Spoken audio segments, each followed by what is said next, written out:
Hello, I'm Juan Davies, Chief Creative Officer at KCTM PBS SoCal, and I'm joined by the newsroom of KPCC and LAist on a daily reporter roundup. Last month, the Supreme Court upheld a program that temporarily protects young people who were brought to the U.S. as children and grew up here without legal status. Josie, what has happened since? Well, hundreds in LA have been waiting to apply for the first time to this program. It's called the Deferred Action for Childhood Arrivals program. Since 2017, that's when the Trump administration stopped taking first-time applicants so it could wind down the program. So many were ready when the Supreme Court ruled to uphold DACA. Many had saved up for the nearly $500 application fee, but it's been over a month since the Supreme Court decision, and the feds have made no indication that they're accepting new applications, even though a federal court decision said last week that they had to. Immigrant advocacy groups and lawyers in LA are moving ahead with helping these young applicants apply to DACA, but are telling them to proceed with caution. There's this nagging concern that the White House will try to rescind DACA again. This week, Congress passed the Great American Outdoors Act, one of the biggest conservation bills since World War II. Jacob has the story.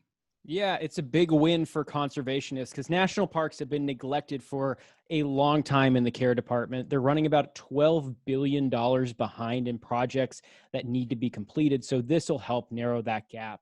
In places like Yosemite, California's beloved Yosemite, that means fixing roads and parking lots, rehabbing spots like Tuolumne Meadows. Maybe that gross broken down bathroom will be a bit better next time you visit. The other part of the bill guarantees money for the government at the federal and state level to actually buy up land. That could be because an endangered species or ecosystem needs protecting, or because they want to actually increase the size of public land use or land available to the public.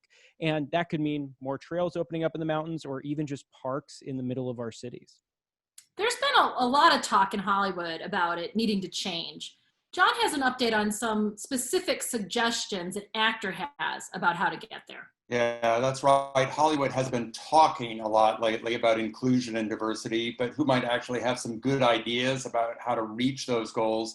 As an actor in Creed and Black Panther, Michael B. Jordan has played some very tough combatants. Now, as an activist, he's going to battle against some of the industry practices that have excluded so many for so long.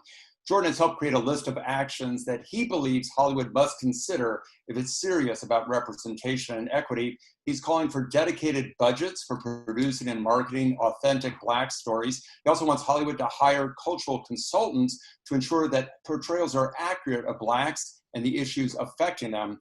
And like some of his fictional fights, he knows it won't be an easy contest, but Jordan is at least willing to climb into the ring.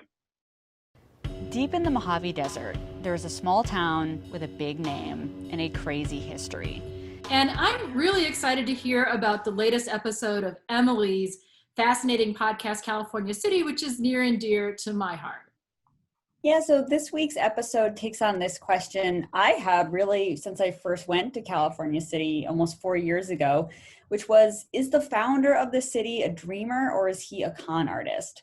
So the founder's name is Nat Mendelsohn, and in the 1950s, he had a dream to build a city, a brand new city from scratch in the Mojave Desert. He built roads, he built power lines, he built a lake with a man-made waterfall. He sold land to tens of thousands of people all around the world. But the city that he had promised never materialized. And so this week I try to figure it out. Was he really trying to build a city or was he just trying to make as much money as possible? And in the episode that comes out on Monday, I will tell you how the sales operation in California City became so big that it attracted the attention of the consumer protection advocate, Ralph Nader, who I also got to interview. Well, that seems to be the story of a lot of dreamers or hackers that come to California to reinvent themselves, to build something out from scratch from all over the world, right? Yeah, I think there's something about the California brand that makes you think you can kind of do anything or get away with anything, perhaps. Well, thank you so much to all of you at the KPCC and LAist newsroom. And thank you for tuning in. Take care of your health, your family, your neighbor, and we will see you tomorrow.